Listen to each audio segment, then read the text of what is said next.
Welcome to NP 702 Primary Care 1, which is the first of the three primary care courses in the series that you will be taking. I'm Dr. Vicki Stone-Gale, and I'm a family nurse practitioner and the course coordinator for Primary Care 1. And joining me this semester will be Dr. Delana Gardner, who is going to be the course faculty. So both of us will be in the course throughout the semester, monitoring the chat boxes, the discussion boards, monitoring any of the activity that's going on in the course, running the BBBs as well as exam reviews, and any of the other content that's involved with the course on a daily basis. I am a family nurse practitioner, and I have been practicing in the Fort Lauderdale area for about 27 years now in family practice. I did do a little bit in urology and a little bit in cardiology, but my main focus really has been in family practice for the entire amount of my career. I received my undergrad degree. I'm a diploma nurse, so I received my diploma from a nursing school in Ohio called Massillon Community Hospital School of Nursing.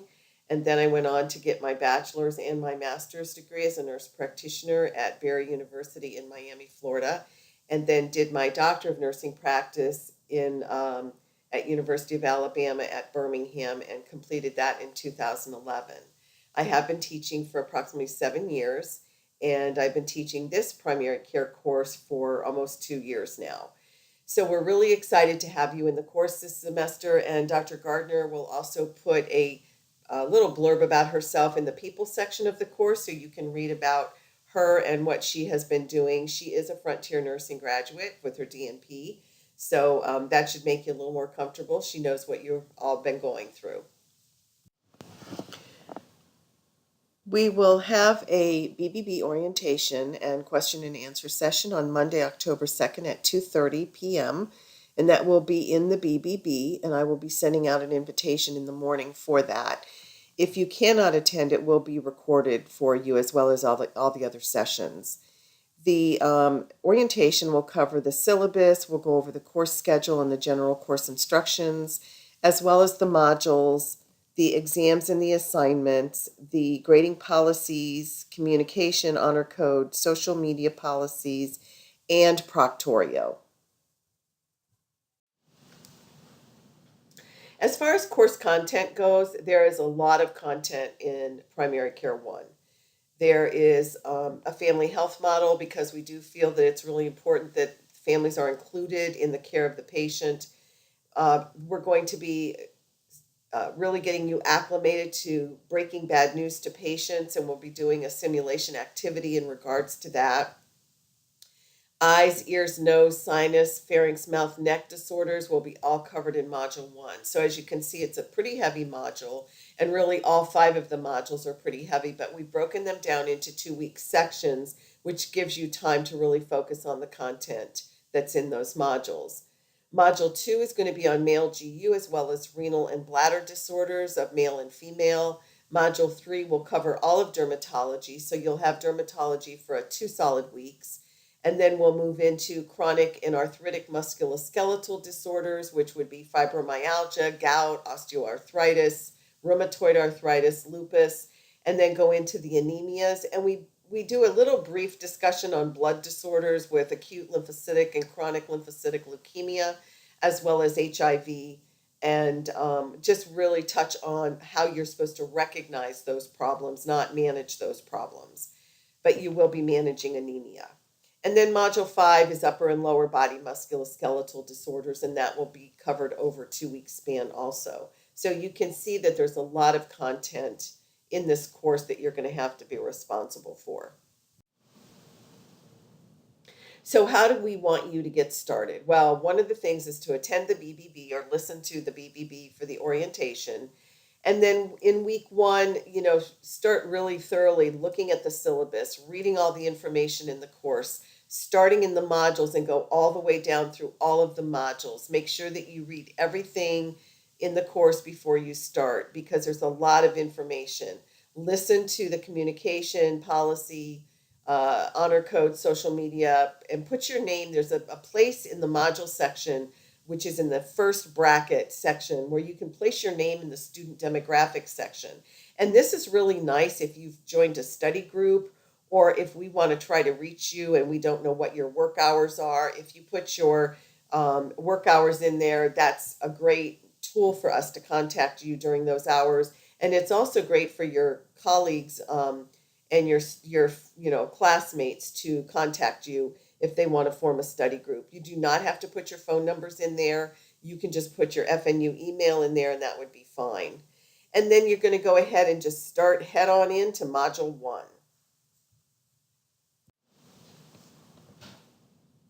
So how are you going to prepare for the modules? Well, every 2 weeks you will start a new module.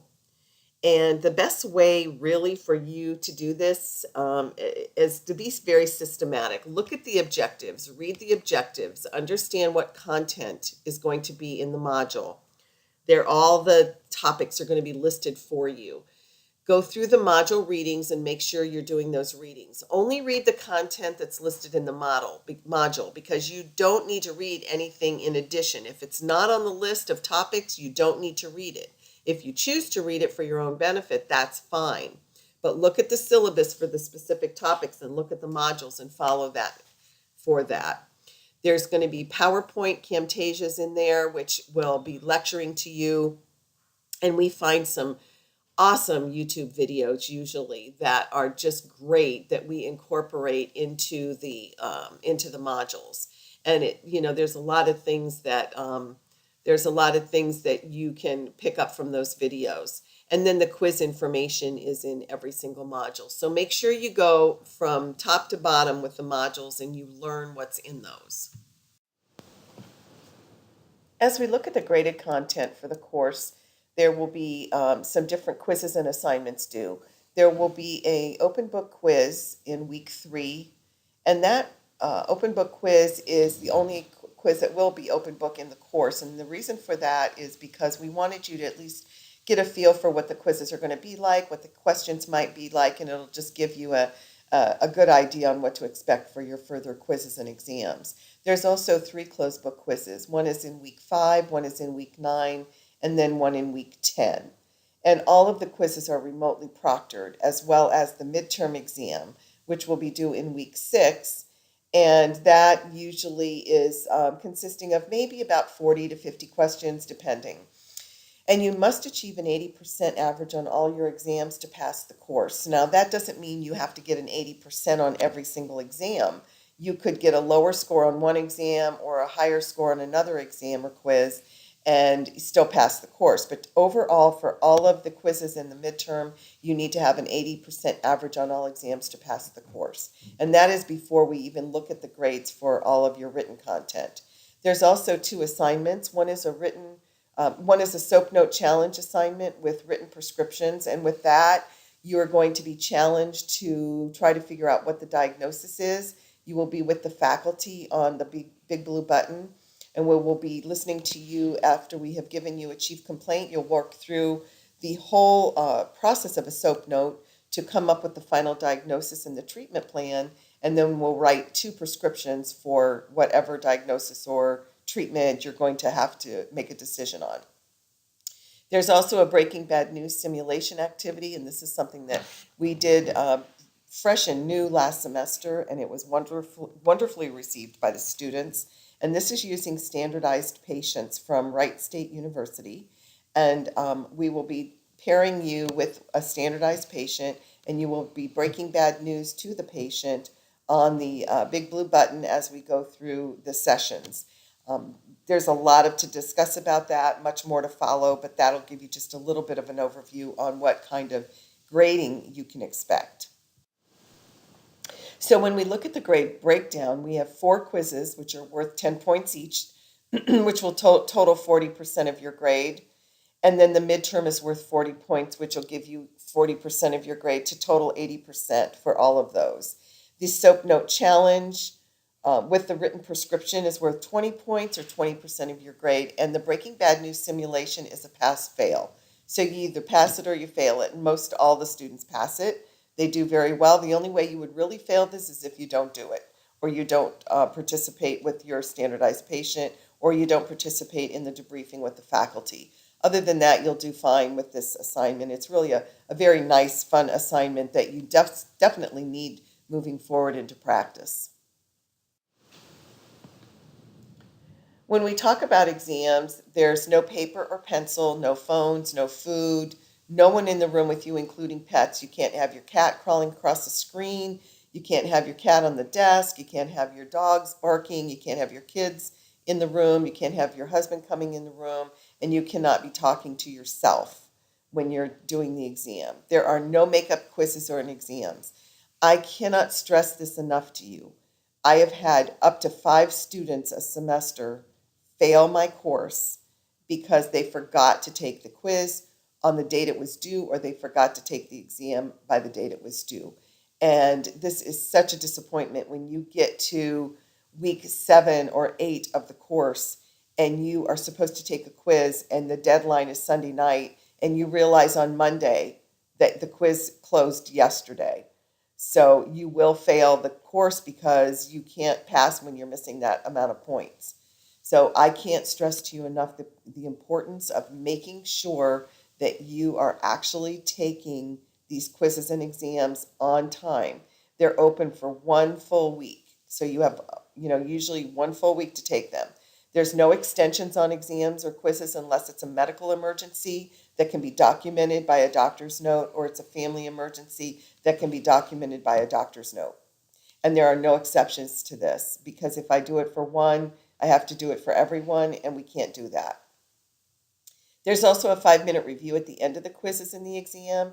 And then you can make an appointment with the faculty for up to 3 days after the exam to be able to discuss the content. We can't go over specific questions for you. We can't discuss the questions, but we can talk to you about the content. Faculty do make an analysis of the exam. We do a quiz analysis and exam analysis after the exam closes. So we may end up giving a point back or something, or a half a point. We never know if there's a problem where too many people have missed it, or the question is not a good question or something. But we try to not to do that, and we try to look at them and make sure all the questions are set beforehand. But we really, after 3 days after the exam, we don't want you asking for a review. And the reason for that is we've moved on to the next content, and we need to just let that exam go. So we won't be doing any exam reviews after that.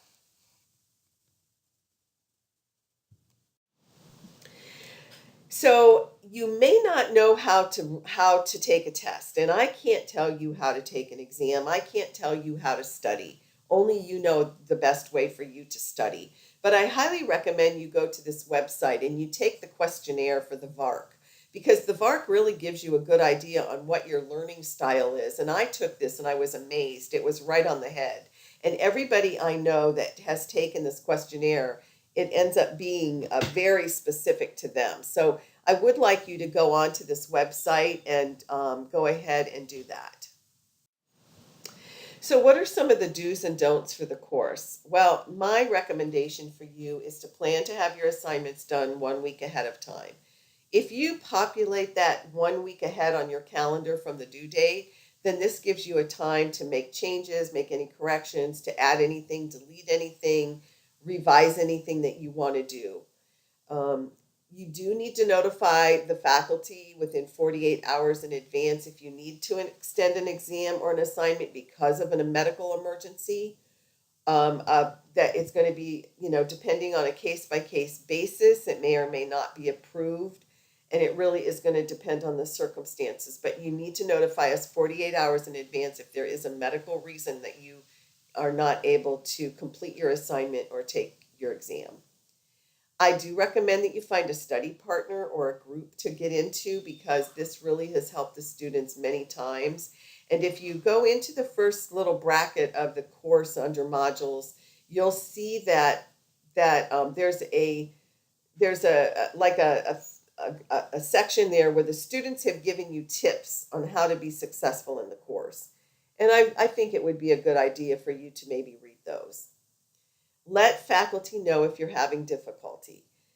This is the problem that we seem to have sometimes with students, is that they don't tell us. We do not have the ability to know if your husband has left you, if your wife has left you, if your mom or dad are in hospice, if your son or daughter is critically ill, if your mother or father have passed. We just don't know those things. So it's really important that you reach out to me or Dr. Gardner if you feel that you are struggling because of a family issue. One of the things that I love about Frontier Nursing University is that your family comes first. And I want everybody to understand that your family comes first. So if you've got those issues going on, please reach out to us and let us know what is going on. We are here to help you, but we can't help you if we don't know. Some of the don'ts. Don't try to memorize this information. You need to understand the information. You are really going to struggle if you don't understand it because you cannot go out there and take care of your patients safely if you do not understand the information. Don't wait to begin a module or study for a test. I think it's important that you try to study at least 10 to 12 days ahead of time. We do try to do the BBBs about 10 days ahead of time, but you are responsible to start studying even before we have the BBBs. Do not start an assignment on a Friday if it's due on Monday because the faculty are off on the weekends, so we will not be answering emails or phone calls on those days. So what you need to do is think about having that assignment started ahead, as I said, and don't anticipate that we will be there on the weekend to help guide you. Because if your assignment's due Sunday night, you're going to be out of luck. So make sure you have any questions to us before Friday at the close of business at 5 o'clock. And try not to take your test when IT is closed because that can be a problem. Okay. If you don't understand a concept, then you need to search for other resources to help you understand that concept. The quiz and the exam reviews are helpful, but they're not inclusive. So let them steer your studying habits, but don't rely on them for everything. Your success in this class depends on being able to use your resources successfully and to critically think and to incorporate the 3 Ps that you just came out of.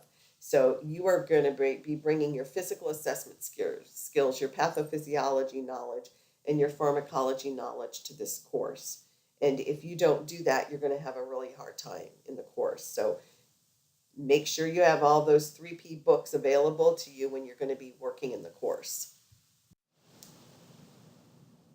So it's up to you to be successful. We can't do it for you. We can guide you. We can give you all the tools, but we're not able to help you be we're not able to be successful for you. And we look forward to a wonderful semester with all of you and hope that you will really leave here learning a lot of information in regards to primary care one to take care of your patient.